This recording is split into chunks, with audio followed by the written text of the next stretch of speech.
नमस्कार, जय हिंद दोस्तों, आप सबका स्वागत है हमारे YouTube channel daily OPS pension news. इस चैनल पर आपको ओपीएस पेंशन से जुड़ी तमाम खबरों के बारे में बताया जाएगा। तो हम आपसे निवेदन करते हैं कि अगर आप हमारे YouTube चैनल पर पहली बार विजिट कर रहे हो तो चैनल को सब्सक्राइब जरूर करें, पास ही में लगी बेल आइकॉन को ऑल पर कर दीजिए ताकि हमारे आने वाली हर वीडियो आप तक पहुँचे सबसे पहले।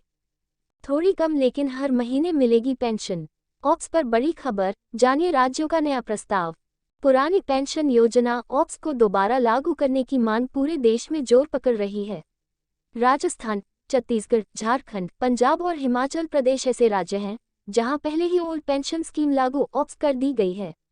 राज्यों ने केंद्र सरकार को एक नया प्रस्ताव सौंपा है जिसमें ओल्ड पेंशन स्कीम ऑप्स पर बीच का रास्ता सुझाया है। ओल्ड पेंशन स्कीम पर राज्यों ने केंद्र सरकार को बीच का रास्ता सुझाया है।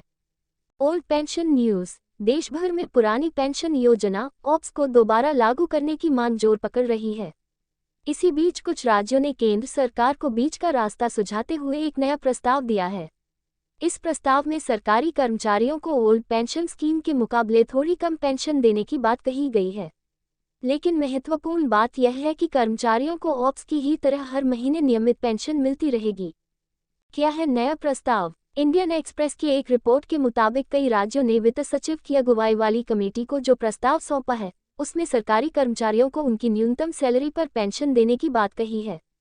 प्रस्ताव के मुताबिक सरकारी कर्मचारी जब सेवा में आते हैं और शुरुआत में उन्हें जो सैलरी मिलती है उसका 50% हर महीने पेंशन के तौर पर दिया जा सकता है। बता दें कि ओल्ड पेंशन स्कीम ऑप्स में सरकारी कर्मचारियों को उनकी आखिरी सैलरी का 50% पेंशन के तौर पर मिलता था। 5 राज्य पहले ही लागू कर चुके हैं ऑप्स। आपको बता दें कि राजस्थान, छत्तीसगढ़, झारखंड, पंजाब और हिमाचल प्रदेश ऐसे राज्य हैं जहां पहले ही ओल्ड पेंशन स्कीम लागू ऑप्स कर दी गई है। इसी साल मार्च में बीजेपी शिवसेना की अगुवाई वाली महाराष्ट्र सरकार ने भी सैद्धांतिक तौर पर ऐसे सरकारी कर्मचारियों को ओल्ड पेंशन स्कीम का लाभ देने को मंजूरी दे दी थी जिन्हें अभी एनपीएस का लाभ मिलता है। 2004 में बंद कर दी गई थी पुरानी पेंशन योजना। पुरानी पेंशन योजना ओल्ड पेंशन स्कीम के तहत सरकारी कर्मचारियों को रिटायरमेंट के बाद उनकी आखिरी सैलरी का 50% पेंशन के तौर पर मिलता था। जीपीएफ का भी प्रावधान था। साल 2004 में एनडीए सरकार ने ओल्ड पेंशन स्कीम खत्म कर दी थी और इसकी जगह एनपीएस नेशनल पेंशन सिस्टम लेकर आई थी। इसी साल मार्च में केंद्र सरकार ने संसद में कहा था कि उसकी ओल्ड पेंशन स्कीम को दोबारा लागू करने की कोई योजना नहीं है। सरकार ने इसी बीच ऐसे सरकारी कर्मचारियों को ओल्ड पेंशन स्कीम चुनने का एक मौका दिया था जिनकी नौकरी का नोटिफिकेशन दिसंबर 2003 से पहले आया था। केंद्र सरकार ने बनाई है कमेटी। हाल के महीनों में देश भर में ऑप्स की मांग जोर पकड़ रही है।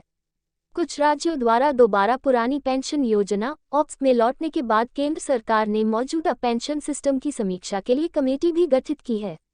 4 सदस्यीय इस कमेटी की अगुवाई वित्त सचिव टीवी सोमनाथन कर रहे हैं। कमेटी बताएगी कि क्या मौजूद एनपीएस की स्ट्रक्चर या फ्रेमवर्क में किसी बदलाव की आवश्यकता है या नहीं।